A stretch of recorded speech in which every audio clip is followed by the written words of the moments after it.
और बिहार में बीजेपी ने एनडीए के तहत अपने हिस्से की 17 सीटों पर उम्मीदवारों की घोषणा कर दी है, जिसमें से बक्सर से सांसद अश्विनी चौबे, सासाराम से सांसद छेदी पासवान और मुजफ्फरपुर के सांसद अजय निषाद का टिकट अब कट गया है। खास बात यह है कि इस बार बीजेपी ने बिहार में किसी भी महिला प्रत्याशी को टिकट नहीं दिया है, जबकि सवर्णों पर सबसे ज्यादा भरोसा जाहिर किया गया है। जिन मौजूदा सांसदों पर बीजेपी ने फिर से भरोसा जताया उनमें गिरिराज सिंह है, रविशंकर प्रसाद, संजय जायसवाल, राधा मोहन सिंह, अशोक यादव, प्रदीप सिंह, गोपाल जी ठाकुर, जनार्दन सिग्रीवाल, राजीव प्रताप रूडी, नित्यानंद राय, रामकृपाल यादव, आर.के. सिंह और सुशील सिंह का नाम शामिल है।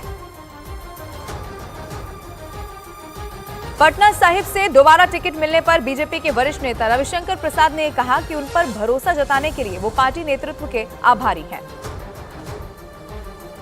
के प्रति अपनी कृतज्ञता ज्ञापित करता हूं कि पार्टी के द्वारा मुझे पटना साहिब लोकसभा क्षेत्र से दोबारा उम्मीदवार बनाया गया है। सभी वरिष्ठों का हृदय से अपनी कृतज्ञता देता हूं कि उन्होंने ये दायित्व मुझे दिया है। पिछले 10 साल में मोदी जी की अगुवाई में भारत बहुत आगे बढ़ा है और अब 2047 तक विकसित भारत के लक्ष्य को हमें प्राप्त करना है।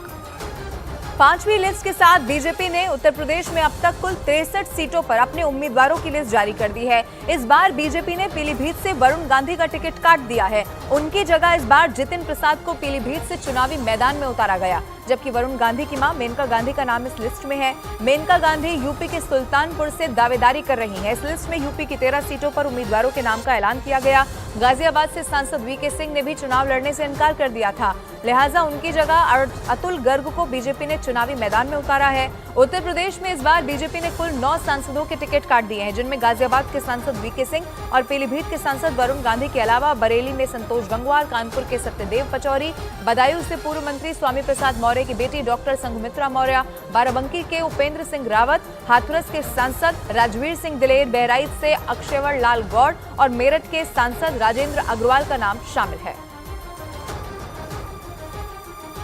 और इधर बरेली लोकसभा सीट पर 8 बार के सांसद रहे संतोष गंगवार का टिकट काटकर भारतीय जनता पार्टी ने पूर्व विधायक छत्रपाल गंगवार को टिकट दे दिया है। उन्होंने इस मौके पर पार्टी हाईकमान का शुक्रिया अदा करते हुए ये कहा कि इस बार एनडीए की जीत का आंकड़ा 400 के पार होगा। बरेली लोकसभा के कार्यकर्ता, पदाधिकारी, संगठन और यहाँ की जनता भारतीय जनता पार्टी को बहुत बड़े अंतर के साथ सीट जिताकर देगी और जो 400 का लक्ष्य, अब की बार 400 पार, बरेली भी उसमें अपनी हिस्सेदारी करेगी। मैं अंत में फिर से अपने राष्ट्रीय अध्यक्ष का और माननीय प्रधानमंत्री जी का आभार प्रकट करता हूँ। धन्यवाद। भारतीय जनता पार्टी ने अपनी 5वीं लिस्ट में ओडिशा की सभी 21 लोकसभा सीटों पर प्रत्याशियों की घोषणा कर दी है। बीजेपी ने केंद्रीय मंत्री धर्मेंद्र प्रधान को संबलपुर और पार्टी प्रवक्ता संबित पात्रा को पुरी से उम्मीदवार बनाया, जबकि भुवनेश्वर से मौजूदा सांसद अपराजित सारंगी पर पार्टी ने भरोसा जताते हुए उन्हें उम्मीदवार घोषित कर दिया है। इसके अलावा बीजेपी ने बारगढ़ से प्रदीप पुरोहित, सुदरगढ़ से जुएल ओराम, क्योंझर से अनंत नायक, मयूरभंज से नाबाचरण माझी, बालासोर से प्रताप चंद्र सारंगी और भद्रक सीट से अभिमन्यु सेठी को उम्मीदवार घोषित कर दिया है। मेरा पूरा भरोसा है, पार्टी की राष्ट्रीय नेतृत्व ने जो भरोसा जताया है, संबलपुर वासी, उड़ीसा वासी उसकी सही उत्तर देंगे, सही जिम्मेवारी लेंगे। देश बीते 10 साल से विकास की एक नया धारणा खड़ा किया है, एक नया हिमालय बनाया है।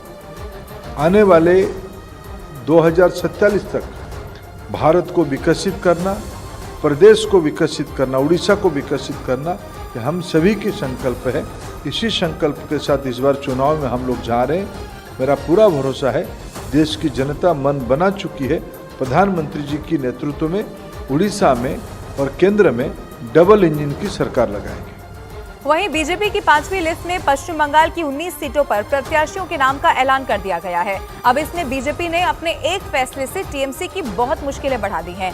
बीजेपी की केंद्रीय चुनाव समिति ने संदेश खाली मामले की पीड़ित रेखा पात्रा को लोकसभा का टिकट देकर पश्चिम बंगाल की सियासत में खलबली मचा दी है। संदेश खाली मामले में यौन उत्पीड़न का केस दर्ज कराने वाली रेखा पात्रा को बीजेपी ने बसिरहाट से चुनावी मैदान में उतारा। पश्चिम बंगाल के चुनाव में इस बार संदेश खाली में महिलाओं के साथ हुई दरिंदगी सबसे बड़ा मुद्दा है। ऐसे में बीजेपी ने रेखा पात्रा को टिकट देकर टीएमसी के सामने एक बहुत बड़ी चुनौती पेश कर दी है। रेखा पात्रा ने बीजेपी से टिकट मिलने पर खुशी जाहिर की है। দেখুন, আমি প্রথমত বলবো মাননীয় নরেন্দ্র মোদীজিকে, ওনাকে অসংখ্য ধন্যবাদ। উনি আমার মতো একজন গ্রাম্য মহিলাকে প্রার্থী করার জন্য আর এই সন্দেশখালী বসিরহাট জেলার মা বোনেদের পাশে দাঁড়ানোর জন্য আমি সর্বদাই ওই মা বোনেদের পাশে থাকবো আর ওনাদের হয়ে আমি প্রতিবাদ করব। रेखा पात्रा को टिकट दिए जाने पर बीजेपी नेता अमित मालवीय ने ट्वीट कर टीएमसी पर हमला बोला और ये लिखा कि बीजेपी ने बंगाल के बसिरहाट से रेखा पात्रा को मैदान में उतार दिया है। वो संदेश खाली की पीड़ितों में से एक हैं जिन्हें शेख शाहजहां के हाथों पीड़ा झेलनी पड़ी है।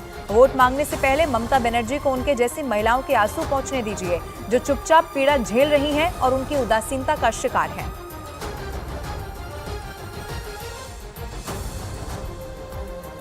वहीं बैरकपुर से अर्जुन सिंह को टिकट दे दिया गया है, जिन्होंने टीएमसी से टिकट नहीं मिलने पर पार्टी छोड़ दी थी और भारतीय जनता पार्टी का दामन थाम लिया था। अर्जुन सिंह को टिकट मिलते के ऐलान के बाद ही बैरकपुर में अर्जुन सिंह के समर्थकों ने जबरदस्त उत्साह के साथ जश्न मनाया है। वो जश्न मनाती हुई कार्यकर्ताओं की तस्वीरें जो सामने आई वो भी आपकी टीवी स्क्रीन पर। 5वीं लिस्ट जारी हुई और अर्जुन सिंह को बैरकपुर से यहाँ टिकट मिल चुका है। टीएमसी से नाराज थे और इसीलिए टीएमसी का दामन छोड़ दिया। पार्टी ने नॉमिनेट किया है, चुनाव लड़ेंगे। जनता का समर्थन है, जनता का सपोर्ट है। हमारे देश के प्रधानमंत्री, हमारे दल के नेता नरेंद्र मोदी जी का आशीर्वाद मिला, अमित शाह जी का आशीर्वाद मिला, नड्डा जी का, जेपी नड्डा जी का आशीर्वाद मिला, बंगाल बीजेपी का आशीर्वाद मिला। पूर्ण रूप से ये लड़ाई हम लोग लड़ेंगे और जीतेंगे। करप्शन से लेकर नौकरी चोरी से लेकर संदेश खाली से लेकर सीएए का मुद्दा, हर मुद्दा छाया रहेगा। ईडी सीबीआई जिस तरह से अपराधियों को खोज रही है, ये भी मुद्दा छाया रहेगा। और टीएमसी से भारतीय जनता पार्टी में आए पूर्व विधायक तापस रॉय को पार्टी ने उत्तर कोलकाता से उम्मीदवार घोषित कर दिया है। तापस रॉय अब तक 3 बार विधायक चुने गए। वो पिछले कई महीनों से टीएमसी से नाराज चल रहे थे। जनवरी महीने में पीडीएस कैंप में प्रवर्तन निदेशालय ने उनके घर पर रेड डाली थी और लगभग 10 घंटे तक तलाशी अभियान चलाया था। तापस रॉय को नाराजगी इस बात से थी कि ईडी की रेड के 2 महीने के बाद तक ममता बनर्जी ने कुछ नहीं कहा और ना ही उनके साथ खड़ी हुई थी, जबकि टीएमसी के दूसरे नेताओं पर ईडी की रेड के बाद ममता उनके साथ दिखाई दी थी।